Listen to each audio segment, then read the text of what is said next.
¿Qué tal? Mi nombre es Axel Rodríguez Solís y estoy haciendo una presentación de lo que fue el tema de investigación de la Unidad 3, Sesión 8. Mi tema es los problemas del milenio y su importancia en la vida cotidiana. Bueno, comenzamos con la introducción.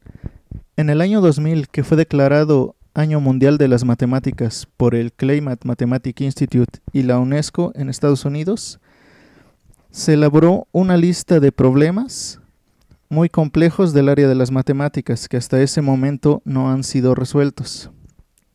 No es la primera vez que ocurre un evento similar, ya que 100 años antes, en el año exactamente de 1900, el matemático David Hilbert publica una lista con problemas matemáticos de mucho interés para ser estudiados durante ese siglo hasta la actualidad.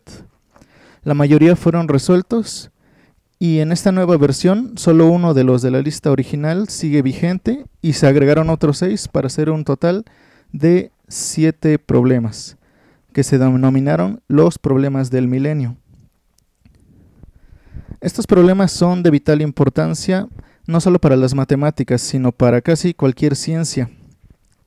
La mayoría se ocupan en condiciones diarias y a pesar de que son conjeturas, esto quiere decir que no han sido comprobados, sino que simplemente han sido expuestos y se han comprobado algunos resultados solo para ciertos casos específicos.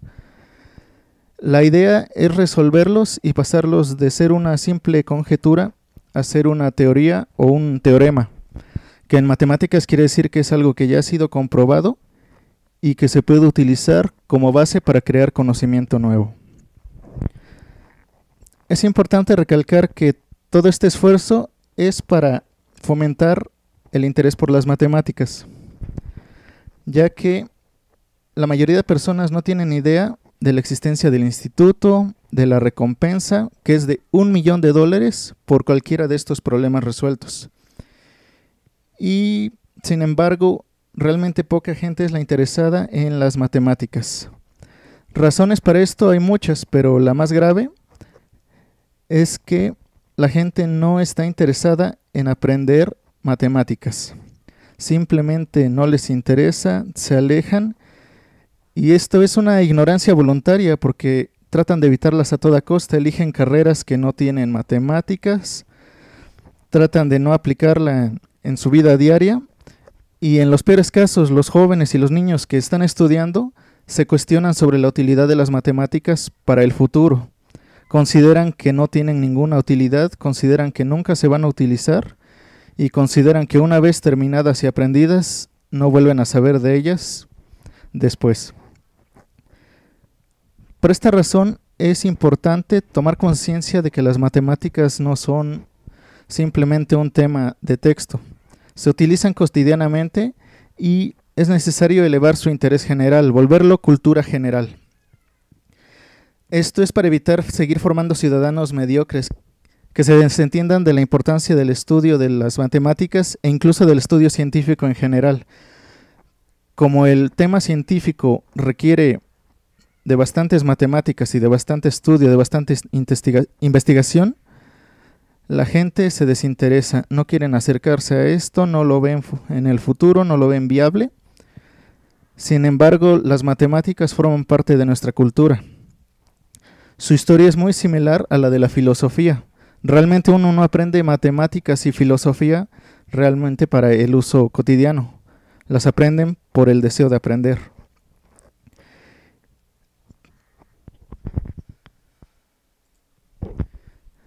El objetivo principal de esta investigación será generar una definición simplificada de los problemas del milenio, adecuados para un público no especializado, para acercar a las matemáticas a la vida cotidiana. De aquí estamos derivando 3 objetivos específicos. El primero es identificar las razones por las que la gente no se interesa por las matemáticas. Vamos a ver si existen otros factores aparte de del que mencionaba, de el poco interés, o hay alguna razón más de fondo. Después quisiera generar al menos 3 definiciones sencillas y entendibles de estos problemas del milenio. Finalmente, de ser posible, presentar un material atractivo, atrayente para promover estos problemas y promover las matemáticas en general.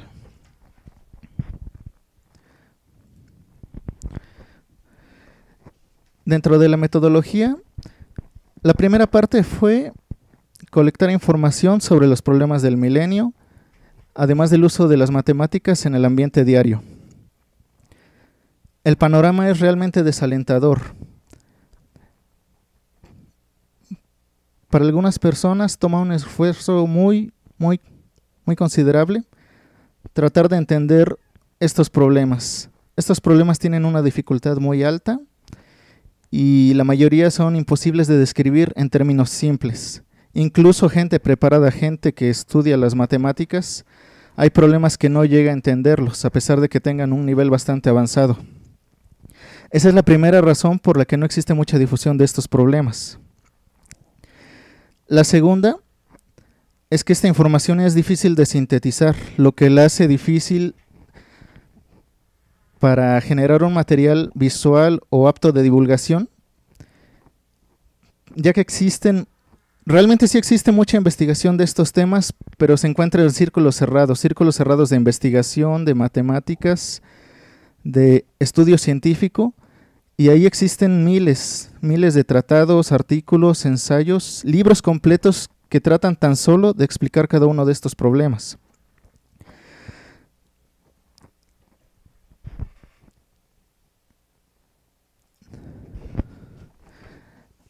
Para seguir colectando información, después se llevaron unos recorridos de campo.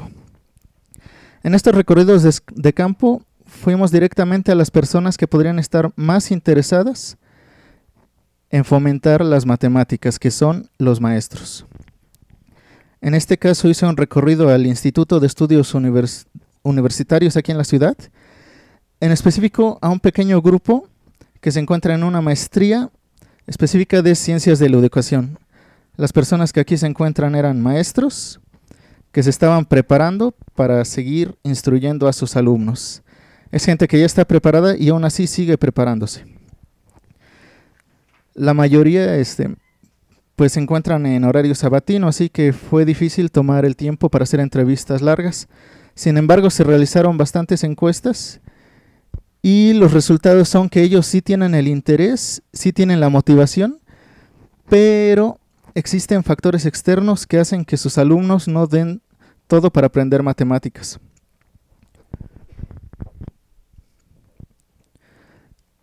Las matemáticas en la vida diaria las consideran bastante importantes. Sin embargo, muchas personas consideran que sus habilidades en matemáticas no son suficientes, son bajas. Eso lo podemos ver aquí en las gráficas.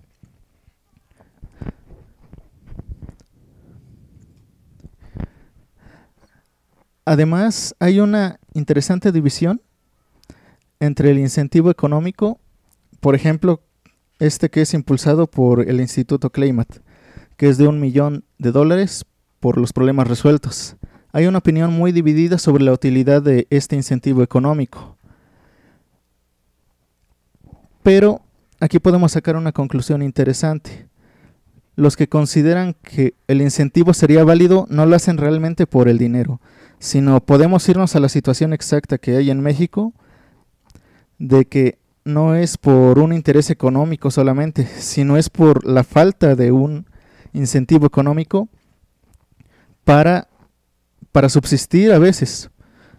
Mucha gente quisiera becas, quisiera oportunidades, quisiera un trabajo extra para poder maximizar su tiempo de estudio y minimizar su tiempo de trabajo. Esto es fácil de darse cuenta, ya que si recurrimos a centros de estudio, veremos que muchos de los alumnos estudian y trabajan al mismo tiempo. Si pudieran quitarse un poco esa carga de trabajo, pues probablemente tomarían más tiempo para aprender matemáticas y aprender ciencias. Por último, en la última gráfica, podemos ver que casi nadie conoce los problemas del milenio. Sin embargo, las pocas personas que sí llegan a conocer estos problemas consideran tener el nivel suficiente para poder explicar o analizar alguno de estos problemas. Quiere decir que es gente preparada e interesada por las matemáticas. De no ser así, es realmente difícil que se acerquen a esta información, porque como mencionaba anteriormente, no es muy visual, no es muy visible, no es fácil de encontrar a menos que la estés buscando específicamente. Bien, a continuación voy a hacer un listado de los problemas del milenio. En las diapositivas se muestra el enunciado tal y como está en el material oficial del Instituto Claymat, que sería el enunciado formal, y algunos están acompañados de alguna imagen que quizás sirva de referencia sobre la conjetura de la que se está hablando. En primer lugar tenemos la conjetura de Beers y Swinnerton-Dyer, que dice que sea E una curva elíptica y sea R igual a R de su rango, entonces el desarrollo de Taylor de la función L de E a la S alrededor del punto S igual a 1 es de la forma C por S menos 1 a la R, más los términos de orden superior, para alguna constante C diferente de 0. Para la mayoría de personas este enunciado realmente no dice nada, ya que se necesita tener bases matemáticas para entender la mayoría de conceptos. La gráfica que está aquí nos apoya a entender un poco a lo que se refiere esto. Este problema deriva de ecuaciones muy sencillas, incluso ecuaciones que manejamos todos los días. Una suma, una pequeña ecuación, es un tipo específico de las ecuaciones que maneja esta conjetura. Específicamente esta nació del teorema de Pitágoras. X cuadrada más y cuadrada es igual a a cuadrada. Pero el teorema trata de resolver ecuaciones más complejas de la forma n. ¿Esto qué significa? Significa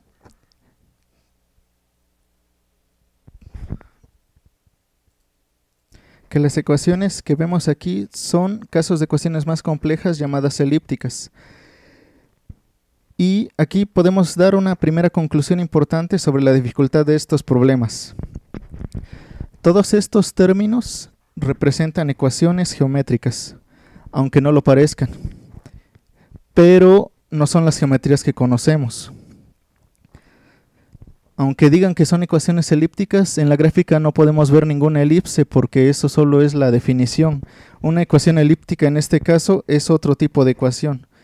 Es la que podemos ver en los puntos azules, variando de arriba a abajo conforme a una línea. El siguiente problema sería la conjetura de Hodge, que dice que en una variedad algebraica proyectiva compleja sobre C, cualquier ciclo de Hodge es una combinación racional lineal de clase CL de Z, de ciclos algebraicos. Dicho así, pues a menos que se tengan bases muy avanzadas de matemáticas, esta definición no nos dice nada. Y al igual que la anterior, está relacionada con la geometría algebraica. Pero esta utiliza las geometrías proyectivas. Estas geometrías son bastante diferentes a las que manejamos normalmente, por ejemplo en el plano cartesiano. En este caso, por ejemplo, la definición de paralelismo es muy distinta a la que la intuición nos dice. Sabemos que dos rectas paralelas nunca se intersectan, pero para la geometría proyectiva, dos rectas paralelas o cualquier número de rectas paralelas se intersectan en un punto infinito. Tan solo con esto podemos darnos cuenta que esta conjetura es mucho más complicada de lo que hemos llegado a entender, porque esto es totalmente contraintuitivo. Hemos sabido siempre que una recta paralela era una cosa, y ahora con esta conjetura manejamos otro tipo de geometrías que no son en nada parecidas a las que hemos manejado antes.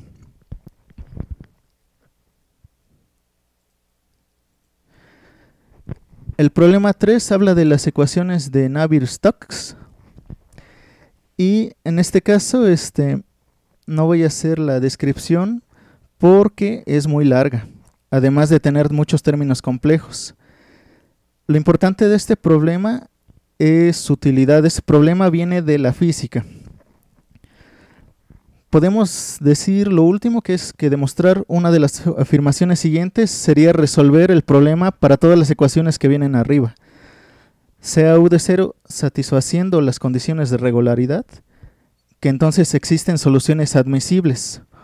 O encontrar U0 satisfaciendo también las condiciones de regularidad, pero que no existen soluciones admitibles con el dato inicial U0.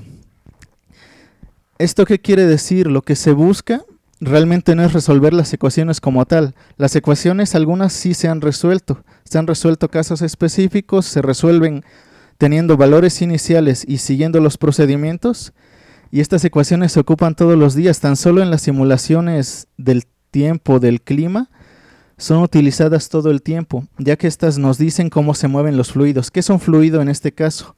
El aire, el agua, todo lo que ocurre en la atmósfera es un fluido. Y estas ecuaciones describen su movimiento.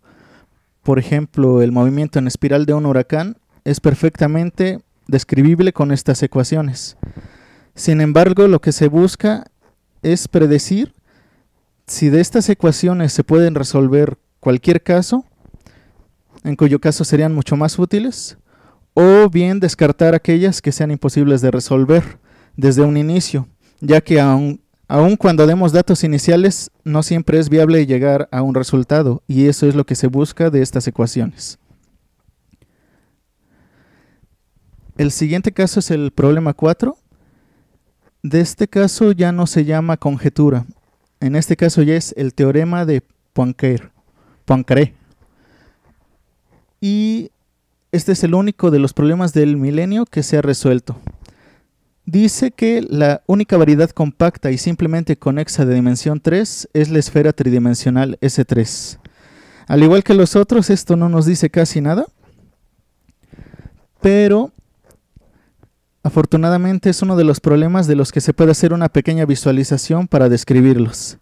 Aquí tenemos un grupo de esferas que se ven rodeadas por un pequeño círculo, y este círculo lo podemos imaginar como si fuera una liga. La esfera es una esfera como tal, y esta liga podría decirse que es una guía que nos dice si esta esfera es cerrada, está completa, o por el contrario es otro tipo de figura. En este caso es bastante intuitivo, ya que si tratamos de pasar la liga de un lado al otro, y en este caso pudiéramos reducirla al tamaño de un punto, podríamos pasarla de un lado a otro de la esfera y en todo momento sería una liga. Quiere decir que la liga no se rompe, no se corta, y tampoco la esfera. En este caso es fácil entender eso. Por ejemplo, en otro tipo de figura, lo que matemáticamente se conoce como un toro, que es lo que diríamos una rosquilla, este ejemplo no se podría hacer, ya que al llegar al agujero central, la liga no tocaría todo el toro, sino que quedaría un hueco volando.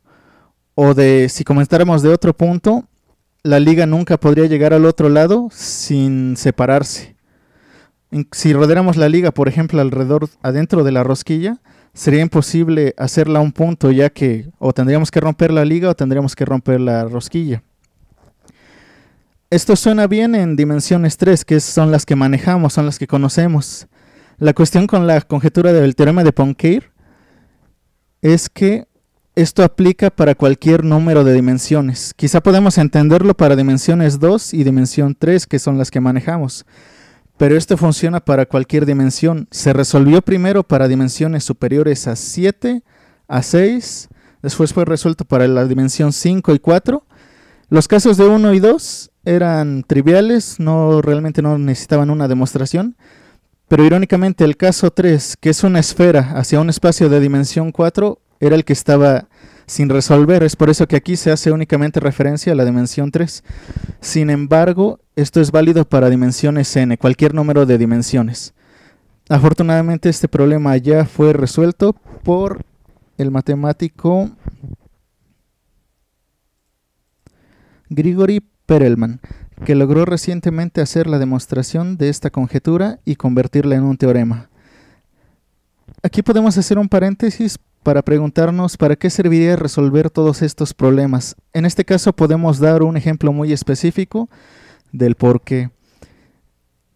Al resolver este problema, en realidad dejó de ser importante el problema en sí. Lo importante fue el recorrido para llegar al resultado. De hecho, como mencionaba antes, ya había sido resuelto para cualquier otra dimensión y faltaba únicamente dimensión 3 con la esfera tridimensional S3. Esto parece no decir mucho, pero la forma en la que este hombre resolvió este problema, los métodos matemáticos que utilizó, en este momento podrían ser utilizados para tratar algo tan complejo como es en medicina lo que comúnmente se denomina cáncer, que en realidad no es tal, sino un grupo de enfermedades que se comportan de la misma manera. La forma topológica, por decirlo así, del cáncer es muy similar al trabajo que se hizo para resolver esta conjetura. Las formas de mutación de la liga, en este caso, o para el espacio de dimensión 3, la esfera, son muy similares al desarrollo de las células cancerígenas. Por esa razón podemos decir que a veces no es tanto resolver los problemas como tal, sino el camino. El siguiente problema es el problema llamado P versus NP.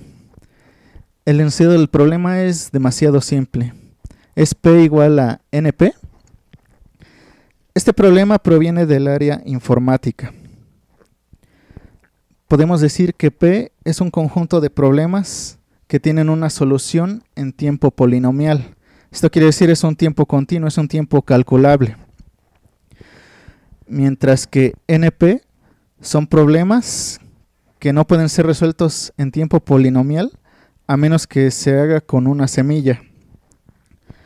¿Qué es una semilla? Es un resultado previo. Es más fácil tomar un punto inicial y tratar de resolver el problema que tratar de calcular todas las posibles soluciones, porque como el tiempo no es polinomial, no es continuo. Incluso hay problemas de tipo polinomial que en la teoría son resolubles, pero en la práctica podrían ser tan grandes que ni siquiera ha dado tiempo para el universo, computacionalmente hablando, como para resolverlos. La resolución de este problema también podemos darnos una idea de la importancia, considerando que, por ejemplo, NP sería un problema, por ejemplo, los algoritmos que usan las computadoras para encriptar nuestras contraseñas. Si llegara a darse el caso de que P fuera igual a NP, podríamos definir un algoritmo muy simple que descifrara cualquier tipo de contraseña. Esto hace este problema un poco peligroso.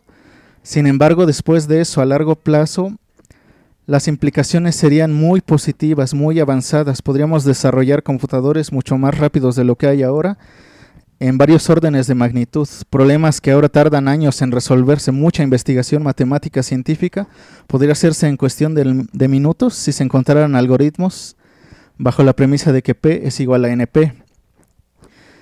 Sin embargo, en caso contrario, que se llegara a demostrar que P no es igual a NP, entonces serían pocos los cambios que serían a futuro, pero ya sería viable separar estos dos conjuntos. El hecho de que ahora no estén separados nos trae problemas a la hora de programar, hacer programas de computadora precisamente, ya que no sabemos si seguir un algoritmo continuo para resolverlo en tiempo polinomial, o es mejor hacer un algoritmo no continuo, usar semillas, usar algoritmos evolutivos, o usar otro tipo de técnicas para resolver un problema. El problema 6 puede ser que sea el más conocido de todos, directa o indirectamente, ya que como tal, el enunciado nos dice: la parte real de todo cero no trivial de la función z de Riemann es un medio. En la gráfica que se ve abajo podemos ver dos líneas, una roja y una azul, y en el centro existen algunos puntos donde esta recta se intersecta. A simple vista, pues no parece muy interesante, pero esta gráfica es lo más cercano a una distribución de los números primos. Si se demostrara esta hipótesis tendríamos un algoritmo real para encontrar números primos. Una función que nos los dé directamente y no como lo hacemos hasta ahora, que es con la antigua criba de Eratóstenes, que era un algoritmo manual. Realmente teníamos que tomar el número, dividirlo entre todos los números primos menor que su cuadrado. Esto quiere decir dividirlo entre 2, 3, 5 y así hasta encontrar si era un número primo o no. Evidentemente esto se hacía número por número o se hace número por número y no hay forma rápida de calcular. Existen algunos algoritmos, pero realmente calculan muy pocos números. No se pueden considerar algoritmos, no se pueden considerar soluciones porque solo sirven en algunos casos. Esta hipótesis, por ejemplo, es muy importante, ya que ayudaría a resolver los demás problemas. Por ejemplo, en los casos de P versus NP, los números primos son la semilla usada para generar contraseñas en algunos casos. Si existiera una función que nos ayudara a encontrarlos, nos ayudaría a encontrar también problemas entre P y NP. Finalmente, el problema 7 es la existencia de Yang-Mills y del salto de masa. El enunciado dice: los límites que definen la tensión de confinamiento sigma y el salto de masa m existen y son positivos. El cociente de ambas magnitudes posee un límite infinito y positivo cuando la constante de acoplamiento g de la acción tiende a 0. Esto es un límite. Y realmente no me voy a meter a tratar de explicar este problema porque proviene del campo de la física cuántica. Si combinamos física cuántica con matemáticas puras, realmente tenemos lo que puede ser el problema más complejo de los 7. Y a pesar de que esta conjetura ya es usada en la física cuántica, el hecho de que no esté comprobada supone un problema. Y de hecho parte incluso del premio y del problema es definir como tal el problema en sí. El enunciado que vemos aquí es una generalización y es una generalización muy fuerte. En el campo de la física cuántica es un poco más suave lo que se espera. Incluso en la forma más suave, muchos considerarían que es un avance y que sería la conjetura resuelta, ya que para como nos lo piden con este enunciado, realmente las implicaciones son muy grandes.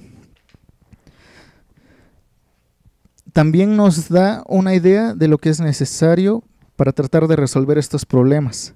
Es cierto que la mayoría son de matemáticas muy complejas, pero este problema, por ejemplo, y el problema P versus NP, no nacieron en el área de las matemáticas, nacieron en otras áreas. Esto nos quiere decir que las áreas deben de colaborar para crear nuevas soluciones, a lo mejor usando un enfoque distinto u otros puntos de vista de otros especialistas. Podemos tener bases, podemos buscar otros posibles caminos para resolver estos problemas.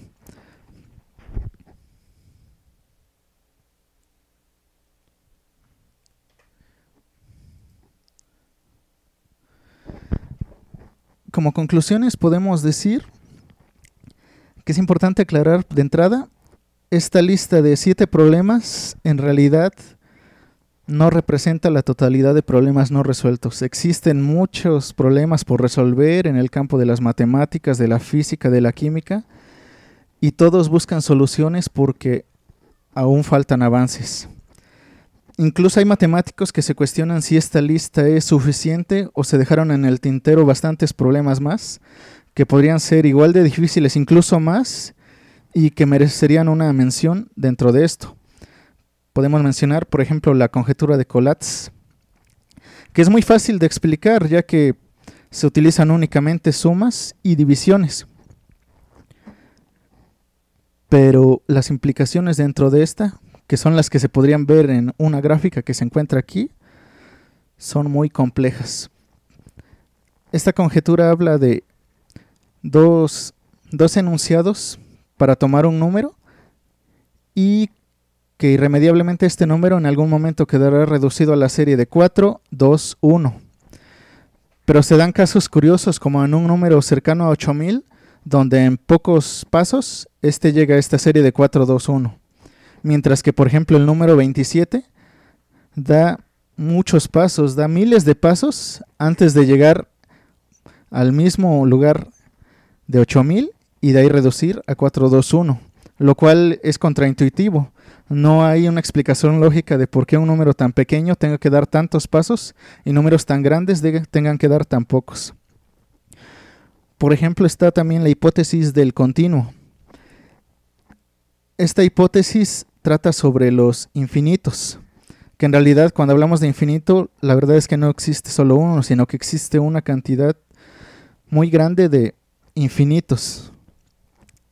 El problema con esta hipótesis, y que tiene un poco de razón de no ser incluida, es que, ya que estamos hablando de cosas poco intuitivas, recientemente se hizo la demostración que esta hipótesis es indemostrable. Así que no hay por dónde partir para tratar de resolverla, porque ya no es posible resolverla. A menos que cambien muchas bases matemáticas, se tendrían que hacer cambios, y eso pues es algo que no debería de ocurrir. Podemos continuar también que, regresando a los objetivos de esta investigación, pues lamentablemente me vi rebasado por la complejidad de los problemas. En realidad las explicaciones que traté de dar fueron demasiado burdas, demasiado básicas a lo que cualquiera de estos problemas representa. Si quisiéramos explicar cada uno de estos problemas, tan solo tratar de explicarlos con detenimiento para tratar de resolverlos, podríamos hacer un tema de investigación de cada uno de ellos y hacer un tratado bastante grande para dar una definición correcta del enunciado o de los enunciados vistos aquí. Tan solo algunos problemas de topología no se refieren a la topología que algunos conocerán, por ejemplo, que se refiere a la Tierra o a la que estudia, por ejemplo, un ingeniero civil. Esta se refiere a otro tipo de topología en matemáticas. Finalmente, podemos también considerar que los esfuerzos de divulgación, en todo caso, deben enfocarse a esas bases, a las premisas. Romper las malas costumbres, romper los estigmas a los que fueron sometidos muchos alumnos y cambiar el enfoque. En este punto también hay que dar una aclaración que tal vez no deba decirse de esta forma, porque sería dar la razón a algo que no suena bien. Debemos darle la razón a las personas que opinan que las matemáticas complejas no se usan en la vida diaria. ¿Por qué? Porque tienen razón. Pero hay que tener cuidado también. Tienen razón porque como tal las matemáticas finales de estos problemas complejos no se usan como tal en la vida cotidiana. Pero si volvemos al problema de la topología de la esfera, lo importante no fue el resultado, lo importante fue el camino. Lo importante es aprender a hacer investigación sobre el camino, sobre el desarrollo. Nunca fue importante resolver la conjetura como tal para la medicina, pero el camino está sentando bases, está sentando futuro en la resolución de problemas médicos. Quizá la persona que desarrolló el problema para matemáticas no pensó que tendría utilidad en esos campos, pero aún así, así es.